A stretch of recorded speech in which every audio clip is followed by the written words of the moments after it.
আসসালামু আলাইকুম। একটা নতুন বাস বের হওয়ার পর বিআরটি এর কর্মকর্তারা এই বাসগুলোর কি কি বিষয় চেক করে এবং ফিটনেস ঠিক আছে নাকি কিংবা রুট পারমিট বা লাইসেন্স দেওয়ার ক্ষেত্রে তারা কিভাবে আসলে চেকটা করে সেটাই তুলে ধরার চেষ্টা করব আজকের ভিডিওতে। এখন আমি আছি ধৌরতুর আগে এবং এখানে হচ্ছে এনার ট্রান্সপোর্টের একটা নিজস্ব প্লেসমেন্টের জায়গা আছে। তো এনার বাসগুলো মেইনলি এখানেই রাখা হয় অনেকগুলো বাস।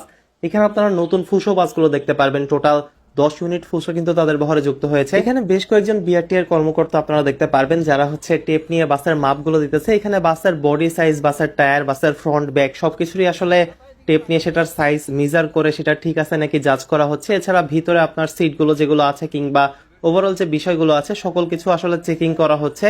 এই সব কিছু ঠিকঠাক থাকলে অতঃপর একটি বাস রেজিস্ট্রেশন নাম্বার পায়। প্রাইভেট কারের ক্ষেত্রে এরকম করা না হলেও বাসের ক্ষেত্রে কেন করা হয়, কারণ বাসের বডিটা হচ্ছে আলাদা আলাদা ওয়ার্কশপে তৈরি করা হয়। এটা দেশের যে কোনো প্রান্তে তৈরি করা যেতে পারে, কারণ শুধুমাত্র চেহিসটা বাইরের দেশ থেকে আসে, তাই বডির মাপটা ঠিকঠাক থাকতে হয়।